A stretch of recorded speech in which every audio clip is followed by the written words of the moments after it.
head's tingling. Information, higher to lower. Still give the top of my head a good scratch, but anyway. I wanted to make this video about sex, and I did actually want to do the Zoom. I was thinking to do the Zoom anyway about sex, but then Tina had a little shift 2 days before the Zoom, and I thought it was more important, or it came through as more important to talk about that anyway. So try and consolidate that as a point of learning and witness.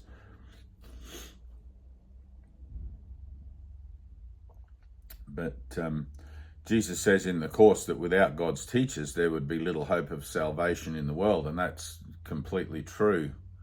The nature of mind in denial is to deny, and it doesn't matter how much I might want to run around saying, oh, I love God, I'm serving God, I'm doing God's will, until I have,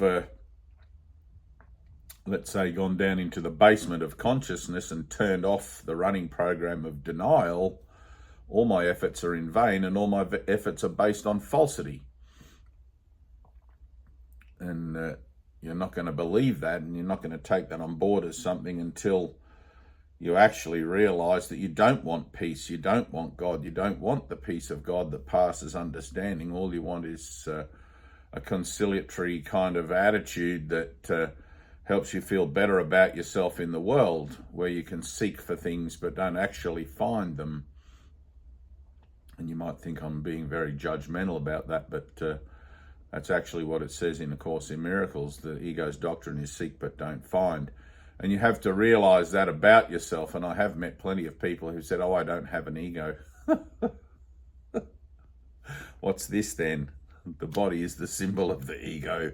It doesn't matter. When you finished your earthly learning, the body can be laid aside, the ego having been re-educated, etc. and move on in the journey of the soul. So sex, like any other human activity, participation, is something that is either useful from one of two perspectives: to serve denial, or to serve your spiritual progress, your spiritual undoing, unfoldment, purification, whatever you want to call that. If I take a very, very stark and uncompromising passage from the Course, Jesus says the only purpose of sex is for the procreation of the stock. He refers to our bodies as the stock, and that is, in a sense, exactly what they are. I mean, they are stock. They are the vehicle or the thing that you use here for the experience in your human journey, in the part of this journey that we call human. And you lay it aside when you move on in the journey of the soul, unless you don't move on in the journey of the soul and you manifest another one later and come back to have a crack at salvation all over again. But make no mistake, salvation is where you will find yourself.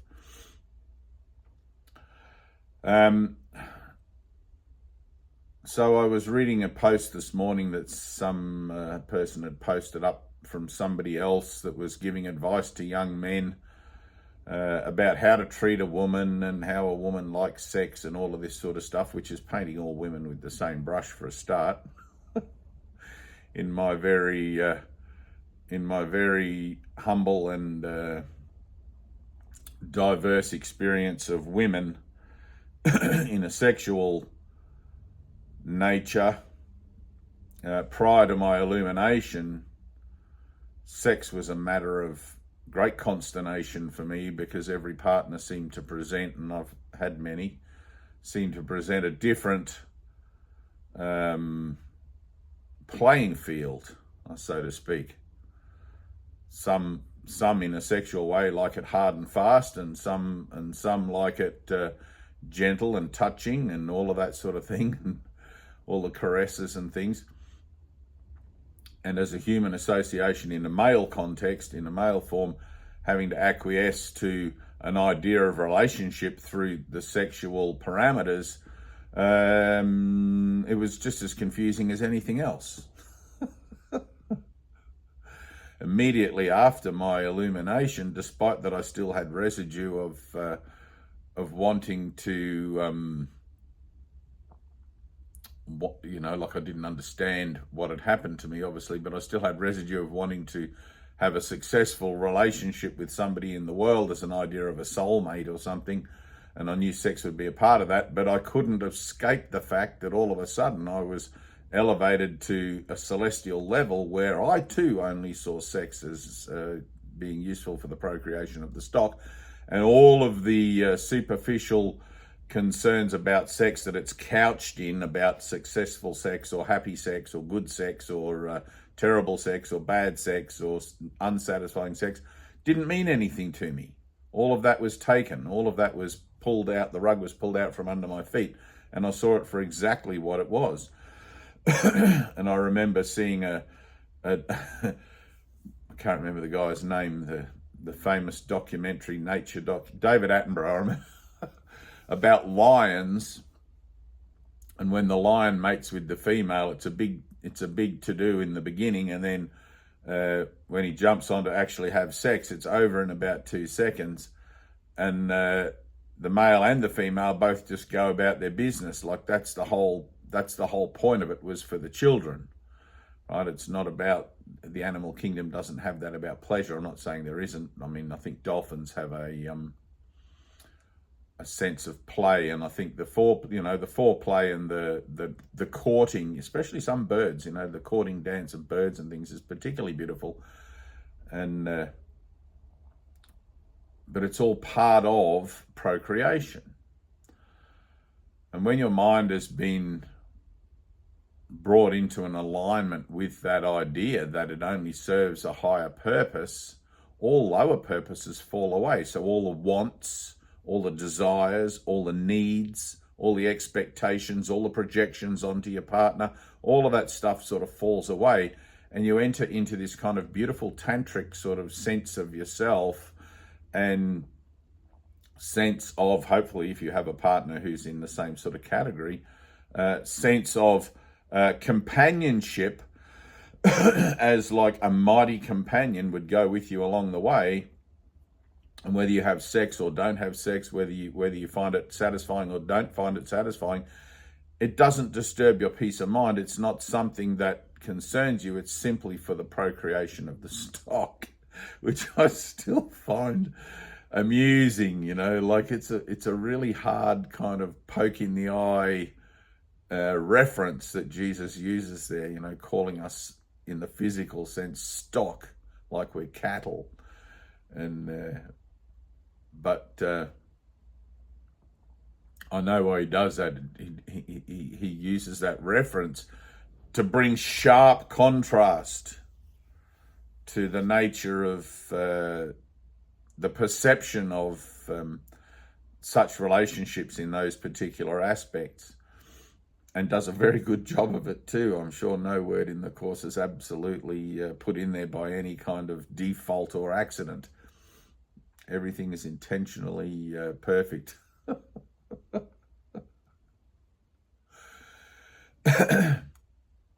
But you have to look at sex. I mean, I'm not here to give sex advice or how to make love. It's like that James Bond song, "Nobody does it better, makes me feel sad for the rest." And it's like, I look at that and it's like, what a terrible fucking thing to thrust upon humanity, that there is like somebody who does it better and all the rest, like, voot. Now if you were to align that with if you were to align that with the idea of a soulmate, then perhaps there is some element of slight credibility there, because if you do like the idea, and it's not that everyone's your soulmate, right? But if you do have one specific learning partner and everything pans out fine, and you come to this sort of conclusion, oh, this must be my soulmate, then so be it. I'm not going to tell you it's not, but everyone is an opportunity. Every relationship you enter into is an opportunity for teaching and learning. And regardless of the lesson, whether you like it or you don't like it. The opportunity is perfect, right? It's always perfect. And that's ultimately what you're learning here, that everything is always perfect again and again and again in different forms, in different ways, however it shows up, whatever it looks like. And the idea that you're looking for love in form, that you're looking for satisfaction in form, right, is false.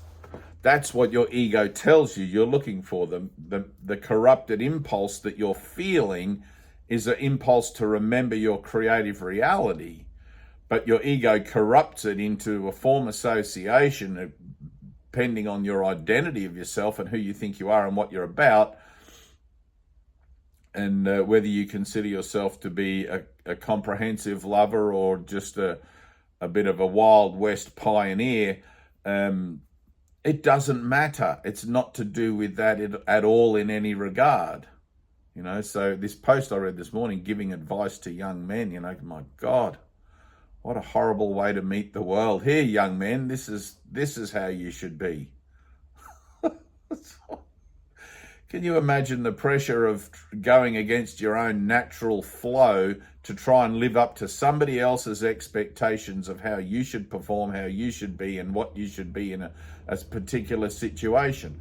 It's like, that's horrific. What an awful, awful thing to present.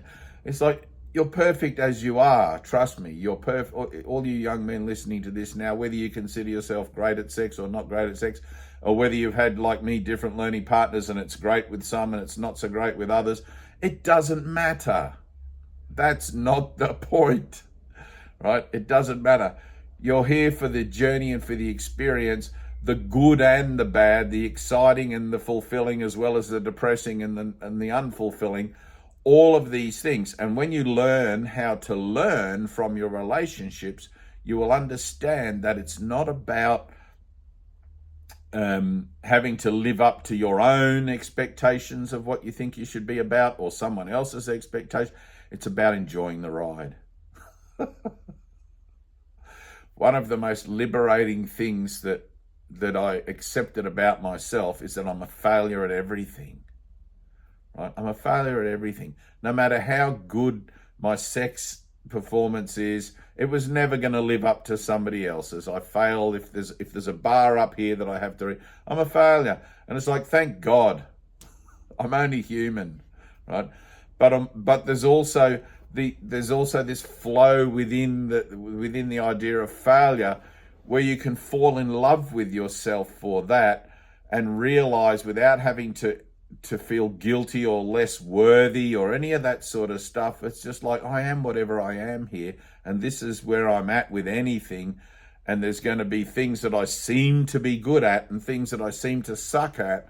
But ultimately, it's all sucking at everything, because life is pain, said the Buddha. It's all one thing here. It's all denial. And your whole purpose is to get your ass out of here, right? To awaken from the dream of lack, desire, want, need, fulfillment on the external plane, to realize your God-dependent need is the only need you have, and that all things that show up in form are opportunities to remember that and participate in it in a more fulfilling way that lifts you out of the trench of human expectation and need and all of that sort of stuff, so that you can look at it with new eyes and begin to see it in a whole new perspective, and yourself in a whole new perspective. So, sex is transitional. You will go through it. You'll be whatever you know, and like with anything, I mean, if your interest is in sex, great. If it's in religion, great. If it's in money, great. If it's in health and fitness, great. If it's in whatever it is, great. You have a learning package, right? Your interests, the things in the world that you're naturally drawn to and attracted to and seem to have an association with, are the relationship packages that you're presented with to transform in your own mind, through learning to recognize your triggers within those relationship things that represent blocks blocks to love's awareness, true love's awareness, unconditional love's awareness for yourself and for others. And my recommendation, and my only recommendation, is not to drag your feet, to get through it as quickly as possible, because the last thing, when you start to see what's truly going on here, the last thing you really want is another incarnation in the physical domain to learn the lessons that you failed to learn this time around. You know, and I had a friend, a Buddhist friend in Tilba many, many years ago, who I was doing a little work for him in his garden, and he was meditating 5 hours a day. We were building a waterfall or something from memory, and I was pretty good at landscape gardening back then, but doing something, and I said to him, "Why do you sit every day for 5 hours in meditation?" And he said, "So I can have a better life in my next incarnation." Right, which is some dogma that he's been taught and taken on board. And I said to him, "How do you know that this incarnation isn't the better life that you sat in meditation for in your last incarnation?" And he got quite upset about that and asked me to leave.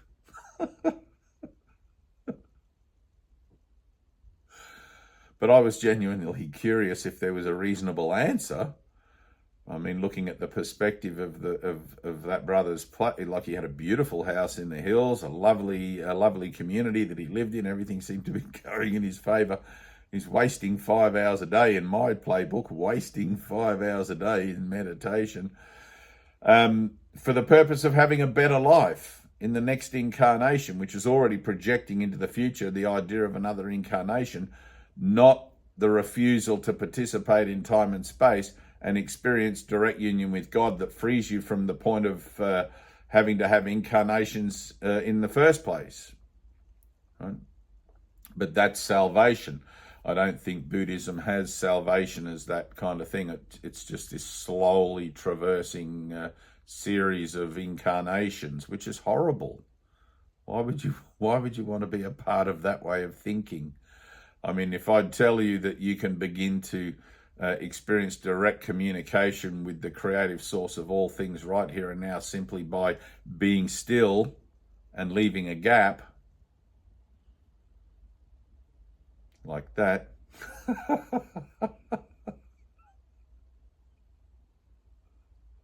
which will bring you to a point of revelation readiness in a very, very short period of time, I guarantee you, and void the necessity for you to have repetitive incarnations to bring about the illumination of your mind in an ultimate sense. Why wouldn't you want to be a part of that? Why wouldn't you want to learn? But you have to learn then what relationships are for, as an idea of teaching and learning for the healing of the mind that believes that fulfillment comes from an external source. This partner is better than that partner. This sex act was better than that sex act. I'm looking for fulfillment in the body rather than fulfillment within myself. When you find that sense of fulfillment within yourself, I cannot tell you how pitiful and empty physical fulfillment on the sexual level becomes. You wouldn't believe me. Because to the mind that has not transcended that yet, it appears as if fulfillment through orgasm and through fulfillment through climax, etc., is the highest thing you can accomplish here as far as pleasure and like relief from the mundanity of the world goes. I've even had people tell me that it's divine. Well, yes, everything is divine. Letting it go is divine also. Everything is divine in a sense that you're in a divine school of learning. Do you want to actually learn? Or do you want to just keep repeating the same classes, hoping to get that eventual A+? There is no A+ here. Everything ends in death. 6-foot hole pine box.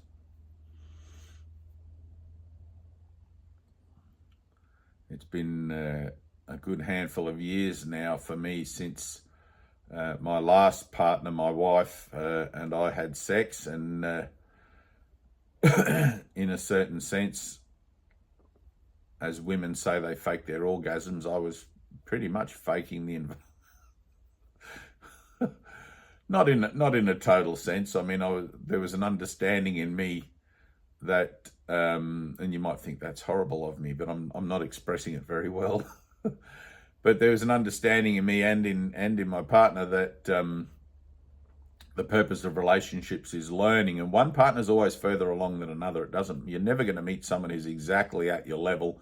There's always going to be this honeymoon period where you think that's the case, and then later on down the track you'll realize that you're quite two different things. But that's the whole point of the relationship, is to bring about the uncovering of those differences that are hidden within and glossed over by the honeymoon period, for healing. And so even in a sexual sense, one partner's more advanced than another, not as accomplished in performing sex, but as accomplished in having transcended the necessity to seek pleasure that way. And so you just kind of accommodate the other person as best you can. And yes, we had children, a child, very beautiful child. But even in that, the falsity falls away, and there was a point in our relationship where we stopped having sex based on I couldn't go on with it any longer, and I couldn't keep up the facade, and that was a point of honesty for me. I mean, there was a point of willingness to play that part in the beginning, but it for a few years there, it didn't last long. And the main reason I think that our relationship fell apart was whilst I was waiting patiently for my partner to heal whatever that was, or transcend, or even see the need for healing in it, or the opportunity for healing in it, she wasn't that way inclined. And at the time we separated, she declared to me that she still wanted sex, and I'm glad she said that. I mean, there's an honesty there, and it doesn't matter how holy and devoted you think you are to a particular relationship. If your ego gets the better of you, you have to admit to it. You've got to be about that, and if you've got to still play out something in the world to see that there's really nothing in it, and now I think she's at the point where there's nothing in it. But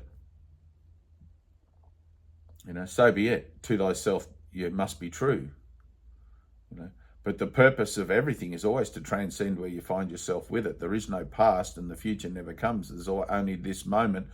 Am I experiencing direct union with God? Am I experiencing my life as a devotional, ecstatic kind of blissful, peaceful presence of self, even through the form? Or am I still looking for that fulfillment out there in people and situations and things? You have to be honest. It's like if you go and sit with a teacher, and your vibration is down here, and you go and sit with a teacher because somewhere you recognize that person's speaking sense and saying something, and it's like, I can't quite hear what you're saying because I'm down here, but I want to hear what you're saying from up here, and calling down. And the teacher tries their best to come down and meet the person where they are at and bring them up there. But that doesn't mean that that's where you're actually at. It means you've just been brought by helicopter, let's say, to the top of Mount Everest so you can see the view, and then you have to go back down and learn to climb on your own, right? And that's much the same as what occurs when you have a revelation, a spontaneous revelation. You're shown something that's way above your pay grade all of a sudden, and then you have to go back to your pay grade. And I realized that when my teacher Ted went back to the United States, I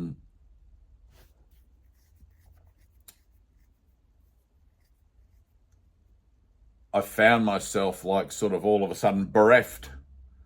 And I realized that I couldn't prop myself up anymore based on his knowledge, his learning, his understanding, where, it's like I considered myself to be quite familiar. I knew the concepts and everything, but experientially and everything else, I still had that all to integrate and to keep to ground with the principles.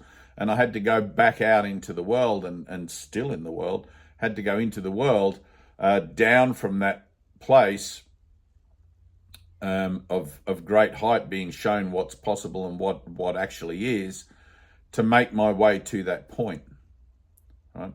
And Jesus says in the Course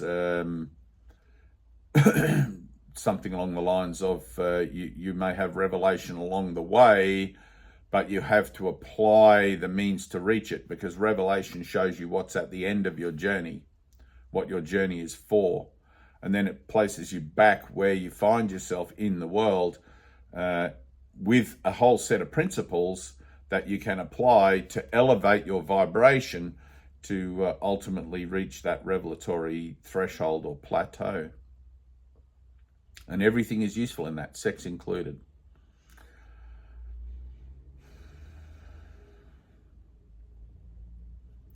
Anyway, it's a funny thing. Some relationships and some aspects within relationships seem to carry a lot more emotional load, a lot more emotional bearing than others.